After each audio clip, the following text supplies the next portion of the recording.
Welcome to the Deep Dive, where we take a sack of your sources and analyze a critical, life-altering period as if it were unfolding in real time. Today, we are immersing ourselves in an extraordinary 9 months in the life of a young man named Harry. Yeah, and this is a time just characterized by unprecedented danger. A high-stakes manhunt, for sure, and some deeply personal, really painful discoveries about his past. This period is a real pivot point. It begins in an environment of suffocating, almost medieval oppression. Right. Then it just erupts in this act of uncontrollable magic, and that immediately thrusts him right into the center of a crisis. A crisis involving an escaped, high-security prisoner named Sirius Black.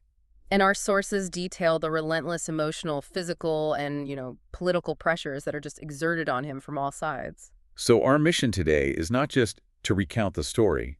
We're going to analyze the motivations, the immediate emotional fallout, and the chilling implications of every single decision made by the key players here. The ministry, the school staff, and his friends, who are just trying to protect him. We want to understand what makes this period so intensely transformative.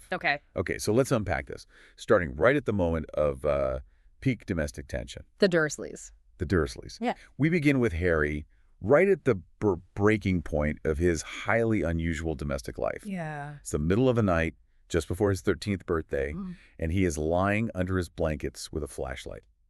Just trying to finish his homework. Desperately trying. He's researching, of all things, 14th century witch burning, and it's for a teacher who already despises him. And what's so fascinating here is the contrast. On one hand, he is forced to conduct this highly detailed, complex research. Right, like about Wendelin the Weird. Exactly, who perfected the flame-freezing charm so she could get caught and burned 47 times just for the thrill of it. And he's doing this in conditions that are, they're insane. He's operating like a spy in his own bedroom. He is. The danger in just doing his homework is immense. He's literally listening for the sound of his quill scratching on the paper because the Dursleys are so hypervigilant. Their whole existence just revolves around enforcing normalcy. And he is the absolute antithesis of that. And that leads us right into analyzing the Dursleys' motivation here. The source material describes it as a very medieval attitude toward magic. It's not just disapproval, is it? It's active suppression. Exactly. Their goal isn't just to discourage him. It's this ongoing, furious attempt to squash the magic out of him entirely. And their method is simple, but it's really effective. It is. They lock away all his school supplies, his wand, his spell books, his broom, at the start of every single break. It forces him into this complete intellectual and magical isolation. But you see this little act of rebellion. Creeping downstairs, picking the lock on the cupboard under the stairs. And hiding his materials in his room. It's this tiny victory, but it's the only thing standing between him and just, academic failure. And that isolation, it really peaks precisely on his 13th birthday. He checks the clock. It's 1 a.m. He's been 13 for an hour. Completely alone. Yeah, and the detail that he had never received a birthday card in his life, that is just a crucial insight into his profound emotional deprivation. The only creature who doesn't flinch at the sight of him is his owl, Hedwig, and she's out hunting. But then the world responds. It does. His isolation is just violently countered by this influx of mail, all delivered by a flurry of owls. Including the battered, almost unconscious Errol and a handsome tawny owl. This is the abrupt shift back to his real life. And the gifts themselves, they're a perfect insight into his friendships. Ron's package is just pure exhilaration. Yeah, news that the Weasleys won 700 galleons in a draw. Enough for a trip to Egypt, and Ron's getting a new wand. It's a rush of just infectious joy. It really emphasizes the loyalty and, the good fortune of that family.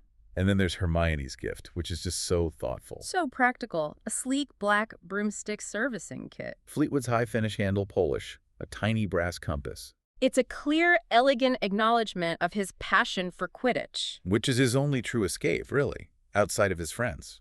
But then we get the immediate foreshadowing of trouble with Hagrid's gift. Oh, yes. The Monster Book of Monsters. It's supposed to be a required textbook, but it immediately attacks Harry. He has to flatten it and literally belt it shut. And this just emphasizes the narrative point that Hagrid, for all his love, he does not possess a normal person's view of what was dangerous. It's a chaotic, problematic gift that really hints at the unpredictable dangers that are coming. And right there, That's where the immediate emotional tension just skyrockets. The Hogsmeade permission form arise. Hogsmeade is an entirely wizarding village. It's an opportunity for total unguarded freedom. But the form needs Uncle Vernon's signature. And the Dursleys, of course, they become the ultimate gatekeepers. The sources detail this immediate dread when Uncle Vernon announces that Aunt Marge is coming to visit. She is physically intimidating. Large, beefy, and purple-faced, a professional bulldog breeder. Whose mannerisms are just as aggressive as her dog's. Harry has to endure her constant demeaning criticism. He's forced to call her Aunt. So Uncle Vernon leverages this visit. He proposes this terrible bargain. Will sign the form if Harry adheres to a complete lie. The lie that he attends St. Brutus's Secure Center for Incurably Criminal Boys. He has to maintain normal behavior and, crucially, just endure Marge's aggressive comments. The situation is just structurally designed to fail. The tension builds and builds. Relentless. Until the breaking point, when Marge insults his dead parents. She calls them no account, good for nothing, lazy scroungers. And the sheer fury Harry feels is so intense. It causes this uncontrolled, furious, magical eruption. The physical description of what happens next is it's visceral and unforgettable. Aunt Marge begins to inflate. Distending like a monstrous balloon just floating toward the ceiling. And Harry, shaking, he's white-faced, he just grabs his trunk and flees. And what follows that rage is this crushing immediate panic. The realization that he has severely violated the decree for the restriction of underage wizardry. And that he faces certain final expulsion. The rage is gone. Replaced by just utter panic. He's dragging that heavy trunk through the dark Muggle streets. Stranded alone. And convinced Ministry representatives are just seconds away from swooping down on him. His panic is completely justifiable. He is carrying illegal items and has just severely injured a Muggle relative. It's a profound moment of extreme vulnerability. His thoughts immediately turn to practical solutions. Using the invisibility cloak, flying to London to get to his vault. All leading to the terrifying conclusion that he might have to live the life of an outlaw, hunted by the very world he considers home. And just as he's bracing himself, preparing to get the cloak, the environment it shifts. He feels a strange prickling on the back of his neck. And he sees it. Silhouetted in the black alleyway, the hulking outline of something very big with wide, gleaming eyes. He mutters a light spell, Lumos, but then trips over his trunk. And this terrifying visual, this massive dog-like creature, is the prelude to the deafening bang of the emergency transport. That appearance of the creature is so critical, it connects the immediate physical threat to the later psychological ones. But the immediate shock is the night bus. Appearing out of nowhere, a bizarre, triple-decker, violently purple vehicle. It functions more like a surreal mobile bedroom than a mode of transport. Harry is still in full flight mode, so when the young conductor, Stan Shunpike, asks his name, he instantly gives a false one. Neville Longbottom. He's actively trying to hide his identity. He believes the Ministry will see him as a criminal deserving immediate arrest. But the night bus immediately brings him face to face with the real crisis the Ministry is dealing with. Stan unfurls the Daily Prophet, and there he is, the sunken-faced man with long, matted hair. Sirius Black. And the sources outline the chilling details of his crime, and they're just designed to maximize public terror. Murdering 13 people, 1 wizard, a dozen muggles in broad daylight. With a single curse. And if we dive into the psychological profile they reveal, it's truly terrifying. Black was a big supporter of Voldemort. But the most frightening detail is that after the massacre, he laughed. Stood there laughing hysterically until reinforcements arrived. This frames him not just as a killer, but as a deranged terrorist. And the unprecedented nature of his escape. Never been a breakout from Azkaban before. Right. It emphasizes the immediate danger this man represents to the entire community, not just to Harry. This fear is so deep that when Harry, in his shock, accidentally says Voldemort's name out loud, the reaction from the conductor and driver is instantaneous and terrified. Stan's pimples go white, and the driver jerks the steering wheel so hard a farmhouse literally has to jump out of the way. It shows the sheer pervasive taboo associated with that name. So after this harrowing, unpredictable ride, Harry arrives in London, still disguised as Neville. And he's immediately intercepted. Not by low-level law enforcement, but by Cornelius Fudge, the Minister of Magic himself. Fudge is described as exhausted, cold, and profoundly anxious. A clear sign of the high political stakes. And here's the shocking political maneuver. Fudge dismisses the inflation of Aunt Marge as an accident. A little thing. He just waves away the violation of the decree for the restriction of underage wizardry. Even though Harry himself insists that he broke the law and expected to be expelled. This lack of punishment is a huge anomaly that we have to analyze. Just the previous year, Harry got a stern official warning for a house elf smashing a pudding. Exactly. And now he's given a free pass for committing actual grievous bodily harm to a muggle. This complete reversal suggests that the minister is facing overwhelming political pressure or is actively trying to keep Harry quiet and contained. He's clearly operating under a hidden agenda. He keeps repeating vague excuses like, "Circumstances change, Harry. We have to take into account in the present climate." But I have to challenge that analysis a bit.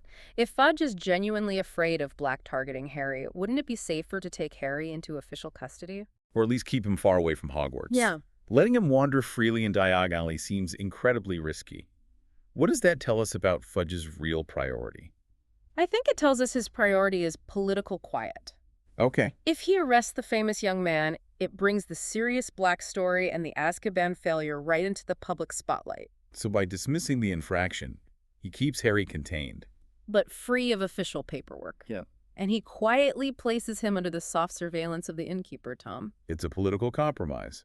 Minimize the scandal of the inflating ant while ensuring his target remains visible. But that compromise has its limits. Right. When Harry asks Fudge to sign the Hogsmeade permission form, Fudge flatly refuses. Rules are rules, he says. This contradiction-waving expulsion for a major infraction but rigidly enforcing a minor school rule, it just underscores how strange and fragile the minister's priorities are. He will not grant Harry true freedom. Despite the confinement, though, Harry experiences this period of absolute temporary bliss. 2 Dursley-free weeks. He's just enjoying the constant, fascinating atmosphere of Diagon Alley. This is pure, unadulterated freedom for him. He's completely immersed in the wizarding world he adores. He can wake up late, eat whatever he wants, and spend his days among venerable wizards, funny country witches, and hag-like figures ordering suspicious raw liver. He even gets academic help from Florian Fortescue at the ice cream parlor, who not only knows a great deal about medieval witch burnings, but gives Harry free Sundays every half hour. The contrast with reading under a blanket with a flashlight is just... it's emotionally profound. But the shadow of the wizarding world's dangers is still there. He's immediately drawn to the firebolt racing broom at Quality Quidditch Supplies. It's a magnificent state-of-the-art. Right. But the tag reads, "Price on request." A luxury he can't afford, and it represents a danger he desires. And his required reading provides immediate trouble. Yeah, when he tries to buy his books, the manager of Flourish and Blots is terrified of the copies of the Monster Book of Monsters, which are grappling and snapping aggressively behind an iron cage. The manager confirms he's been bitten 5 times that morning. Which once again highlights Hagrid's lack of a normal danger perception and foreshadows the chaos he's about to bring to the classroom. More ominously, while he's buying a divination textbook, Harry's eyes fall on a different book. Death Omens. What to do when you know the worst is coming. The cover shows a massive black dog, large as a bear, with gleaming eyes. And he immediately connects this to the big black thing he saw the night he ran away. This sighting, the Grim, it's the first true psychological seed of death and danger planted in his mind. Then comes the happy reunion with his friends. Ron arrives with his brand new, powerful willow wand, and Hermione, newly back from France, is just relieved Harry wasn't arrested. But this reunion quickly introduces this interpersonal conflict that's going to cause some serious friction. Right. Hermione has acquired Crookshanks, a large, intelligent, bandy-legged cat that immediately targets Ron's aging, sickly pet rat, Scabbers, who is constantly described as needing rest and relaxation. And Ron, fiercely loyal to Scabbers, is deeply resentful of the cat. This conflict over the pets creates this tangible rift between the friends that just lingers for most of the school year. The atmosphere darkens significantly when Harry accidentally overhears Mr. and Mrs. Weasley arguing. Heatedly, in a private parlor at the Leaky Cauldron. This is a devastating moment because he realizes his closest allies have been actively shielding him from a terrifying truth. Mr. Weasley confirms the minister is panicking. He's trying to keep quiet the fact that Sirius Black is after Harry. Black has been talking in his sleep in Azkaban, repeating the chilling phrase, "He's at Hogwarts. He's at Hogwarts." And Mr. Weasley's fear is critical because it elevates Black from just a deranged murderer to a political threat. He believes Black thinks that murdering Harry will bring you-know-who back to power. This transforms the manhunt into a matter of preventing geopolitical disaster. This also reveals Dumbledore's reluctant compliance. He's taking every measure to ensure the student's safety, but he had to agree to the Ministry's insistence on stationing the terrifying Azkaban guards. The Dementors. The Dementors all around the school. And the Weasleys are worried because, as Mr. Weasley points out, if Black can break out of Azkaban, he can break into Hogwarts. The ultimate magical security is now compromised. And the Dementors become horrifyingly real during the train journey to Hogwarts. A sudden, creeping, unnatural cold sweeps over the compartment. The lamps flicker out. The physical effect is immediate. Freezing water rising in his chest, cutting at his insides. And the profound realization that all joy and hope are just draining away. This is a crucial analytical point. The Dementors aren't just guards. They are the weaponization of absolute despair. They seek out and feed upon human happiness, leaving only the worst memories. And this uniquely targets Harry because of the trauma of his infancy. He experiences an involuntary auditory memory. He hears screaming, specifically his mother's voice arguing for his life against Voldemort. Not Harry, not Harry, please, not Harry. And hearing his parents' final moments causes him to go rigid, twitch, and ultimately faint. For the first time. This moment is both humiliating and psychologically damaging, but it also introduces Professor Lupin, the new defense against the dark arts teacher, who steps over Harry and uses a silvery thing that shoots out of his wand to repel the creature. Showing immediate calm and effective expertise. The fallout, though, is severe. Malfoy, seeing him get off the train, is gleeful and malicious. He drawls, "You fainted, Potter. Is Longbottom telling the truth? You actually fainted."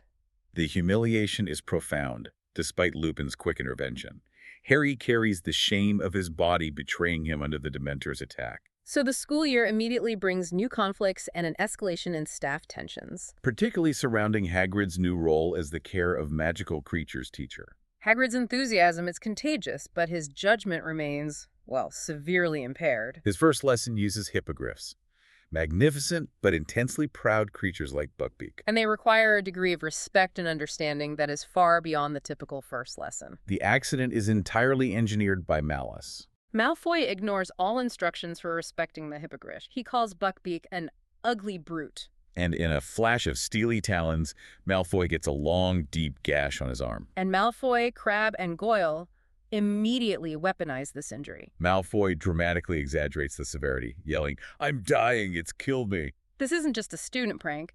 His powerful father, Lucius Malfoy, immediately begins lobbying the school governors and the Ministry of Magic to have Hagrid fired. Turning a teaching mistake into a legal crisis that threatens to ruin Hagrid's life. And this incident also throws Snape's intense, deep-seated prejudice into sharp relief. Snape openly mocks Neville in potions class, threatening to feed his wrongly brewed potion to his toad, Trevor. Yet he protects and indulges Malfoy, fueling Harry's already immense anger toward the professor. And we need to analyze Snape's motivations beyond just favoritism. Right. His contempt for Neville is easy cruelty, but his hatred for Harry is specific and deep-seated. Stemming from Harry's physical resemblance to James Potter, Snape is blinded by his lifelong resentment against James Pongs, and he cannot separate the child from the man. And this prejudice just compromises his professionalism entirely. Then the emotional climax of the winter arrives on Christmas Day. With the receipt of the Firebolt, the brand new,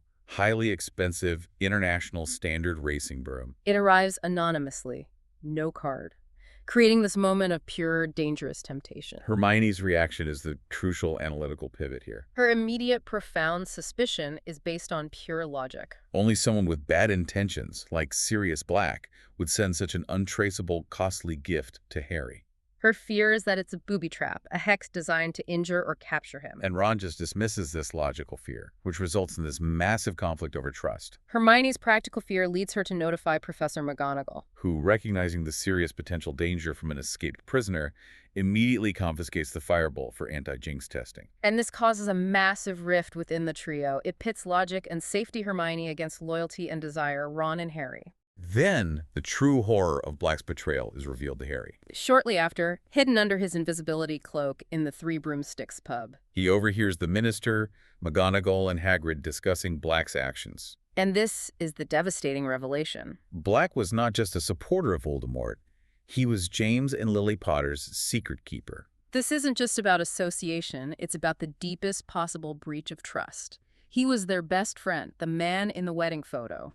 And he betrayed them to Voldemort. This shifts Black from a monstrous, insane murderer to a profoundly personal, beloved traitor. The psychological torture this inflicts on Harry is instantaneous. He is overwhelmed by the desire for vengeance. He studies that wedding photo, seeing Black's handsome, laughing face, and decides he wants to hunt Black down himself. He no longer fears Black. He hates him with a focused, singular passion. Fortunately, Harry gains a necessary tool for his dangerous new obsession. The Marauder's Map. Fred and George Weasley give him the key to Hogsmeade, a worn piece of parchment they call the secret of their success. Activated by the phrase, "I solemnly swear that I am up to no good." This map is a technical marvel and a profound piece of magical engineering. It's a detailed, real-time tracking map of everyone in the castle and its secret passages. Created by Moony, Wormtail, Padfoot, and Prongs. This gift is an aid for magical mischief makers, exactly the type of illegal artifact Mr. Weasley warned against. But it grants Harry the freedom he desperately desires. He immediately uses it to exploit a secret passage through a one-eyed witch statue, leading directly to the Honeyduke's cellar. Achieving the freedom Fudge specifically denied him. But this freedom comes with immediate risk. While returning, he has a near miss where Malfoy catches a glimpse of him after he trips on the cloak. This leads to a tense confrontation with Snape, who is suspicious and searches for the illegal object. Snape tries desperately to force the map to reveal its secret, even using the incantation "Reveal Your Secret." But the map is fiercely loyal to its original creators. And the map responds with brilliant, cutting arrogance, delivering a series of personal insults to Snape. The map's resistance, and its clear animosity towards Snape, is a massive clue that Harry, at this point, cannot decipher. It connects the map's creators directly to Snape's own history of humiliation. And Snape, in a fit of rage, calls Professor Lupin to his office, convinced he has proof that Lupin is helping Black. The tension reaches its breaking point as the school year rushes to its end. Gryffindor wins the Quidditch Cup, leading to high spirits. But this victory is followed by a brutal intrusion that shakes the school's security to its core. Right. After Malfoy's cowardly attempt to sabotage Harry's win results in a 50-point deduction for Slytherin, the celebration is just shattered. Sirius Black finally breaks into the dormitory. Ron wakes up screaming, claiming Black was right there, slashing his bed curtains with a knife. And the immediate fallout is the blaming of Neville, who had been given the password out of desperation because the portrait guard's password was too complex. This really demonstrates the collateral damage of Black's actions. Innocent people suffer under suspicion. The events accelerate drastically on the night of the full moon. Harry, Ron, and Hermione trace the giant black dog they see across the grounds, Sirius Black, to the Whomping Willow. And the dog drags Ron and his aging pet rat, Scabbers, into the secret tunnel beneath. When Harry and Hermione follow, they find themselves in the Shrieking Shack. And Professor Lupin appears, looking terrible, his robes hanging loosely, shadows under his eyes. And he disarms all three students, confirming he and Black are cooperating, which immediately validates every fear Harry had. Lupin then begins to unravel the mystery, starting with the map. He confirms he knows it intimately. The nickname Moony belongs to him. He makes the profound, heartbreaking confession. He is a werewolf, which necessitates his monthly disappearance. And here is the ultimate display of loyalty and friendship. James Potter, Sirius Black, and Peter Pettigrew perform the extremely difficult and dangerous feat of becoming illegal animagi. A stag, a dog, and a rat, respectively, to safely accompany him during his transformations. The transformation into an animagus is a process of intense magical focus. It requires a mastery of transfiguration to align the wizard's inner self with the chosen animal. And they reflect the characters. Prongs, James, was noble and fierce. Padfoot, Sirius, was large and capable. And Wormtail, Peter, was small and cowardly, an early reflection of his inner character. But the explanation is violently interrupted. Snape appears, having recovered the invisibility cloak, and immediately points his wand at Lupin. He claims vindication for his lifelong suspicion of Lupin helping Black. He confesses his desire for sweet vengeance, eager to see both men sent to Azkaban for working together. And this is a crucial detail. Snape's actions here are motivated entirely by his decades-old personal vendetta, not justice. This moment forces Harry to make a choice. He has only ever seen Snape's cruelty. Right. Yet he intervenes, protecting Black and Lupin. He cites Lupin's innocence, arguing the professor could have killed him many times during lessons if he were truly evil. And he acts decisively. He successfully disarms Snape. This act of disarming a teacher is an extraordinary breach of protocol, but it's done in defense of a perceived injustice. With Snape unconscious, Lupin and Black focus on Ron's pet rat, Scabbers. They force Scabbers to transform. And before their eyes, Scabbers turns into Peter Pettigrew, a small, terrified, balding man missing an index finger. This reveal is the absolute heart of the tragedy. Black explains the true, agonizing betrayal. Pettigrew was you-know-who's spy. Pettigrew admits, under duress and sheer terror, that he convinced James and Lily to use him as their secret keeper instead of Black.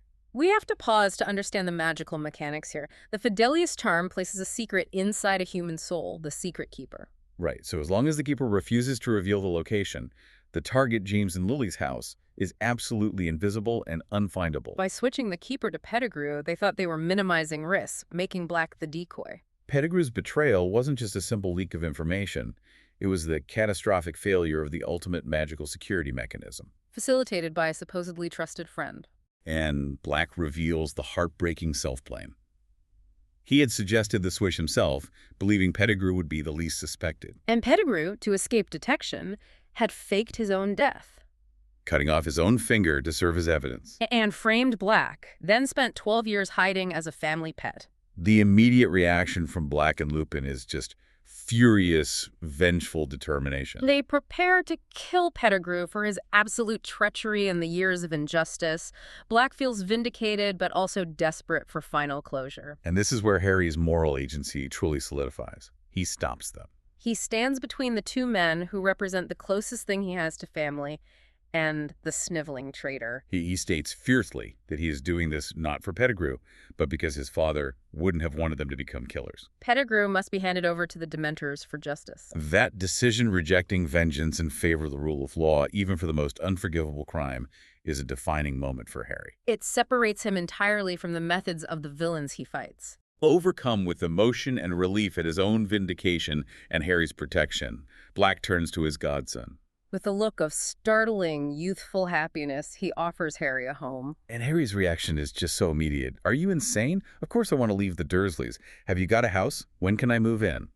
He accepts immediately. The emotional weight of this is enormous. A 13-year-old, isolated for his entire life, instantly finds the family he always wanted. But the moment of triumph is fleeting. As the group heads back through the tunnel Lupin, Pettigrew tightly secured, Ron, Harry, Hermione, the unconscious Snape, Black, and Crookshanks, the world outside is about to turn violently against them. The full moon emerges, triggering Lupin's painful, dangerous transformation into a werewolf. And in the chaos of the transformation, with Dementors swarming the lake and Black transforming to fight his friend, Peter Pettigrew escapes in the fray. This catastrophic moment immediately undercuts the victory they just achieved. And Harry suffers a massive second Dementor attack. The freezing water rises, but this time the trauma is deeper, more revealing. He hears new auditory memories, his mother's final pleas. Not Harry, please no, take me. Kill me instead. And his father's final heroic stand. Lily, take Harry and go. It's him. Go. Run. I'll hold him off. This confirms the depth of his trauma is connected to the ultimate sacrifice his parents made for him. His attempt to cast the Patronus charm fails. It flickers and dies. He collapses, witnessing the nearest Dementor lower its hood, revealing the horrifying reality of the kiss, a gaping, shapeless hole sucking the air. And just before he loses consciousness, he sees a powerful silvery animal, like a horse or stag, charge across the lake, driving the creatures back. He faints, believing he must have seen his father's spirit. When Harry wakes in the hospital wing, the Ministry's political spin machine is already working overtime. He overhears Snape claiming he was attacked and that Black bewitched Harry, Ron, and Hermione with a confundus charm to make them think Black was innocent. And Fudge, meanwhile, is already planning an Order of Merlin for Snape, based entirely on the false premise of his capture of Black. Fudge is furious about Black's escape and the disappearance of Buckbeak. And Dumbledore, privy to the entire unbelievable truth, has to act decisively outside the law.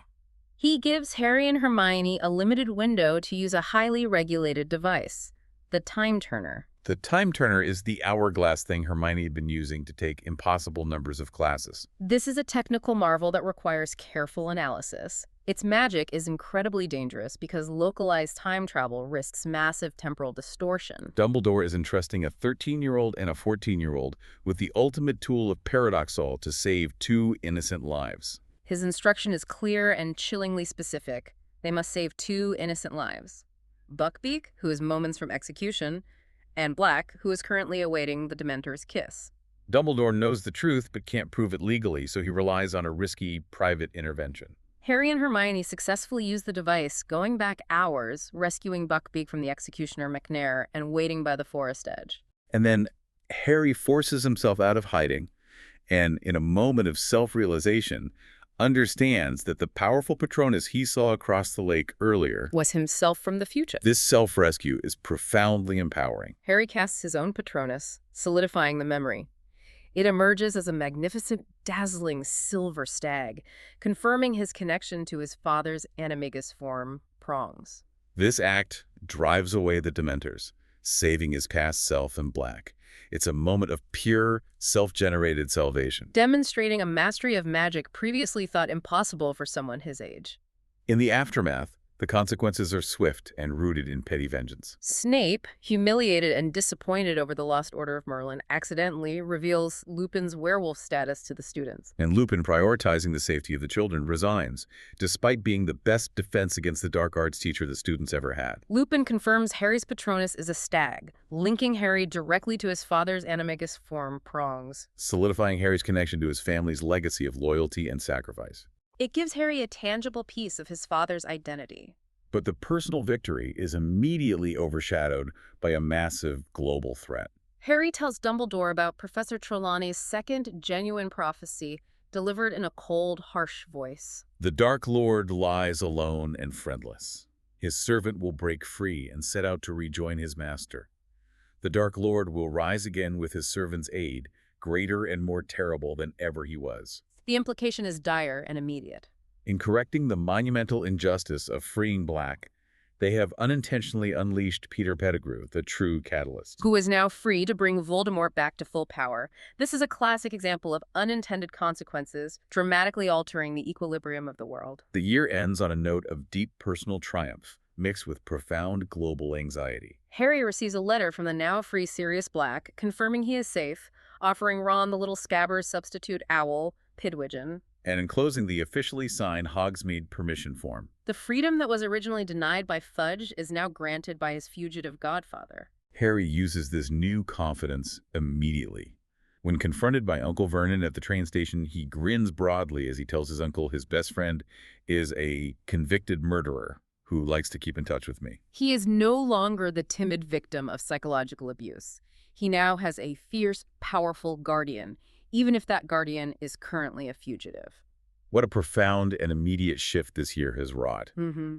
Harry began as an isolated orphan, fearing expulsion for uncontrolled magic, and ends the year as a young man who has saved an innocent fugitive, mastered an advanced form of defensive magic. And has a furiously loyal godfather who represents a connection to the family he never knew. We've seen the importance of loyalty, exemplified by the Animagi friends who risk their own lives and careers for Remus Lupin. And we also saw the corrosive danger of personal prejudice, manifesting in Snape's intense desire for revenge. Which blinded him to the actual truth and almost led to the death of an innocent man. The most potent insight we can draw from this period is the complex nature of victory. Right.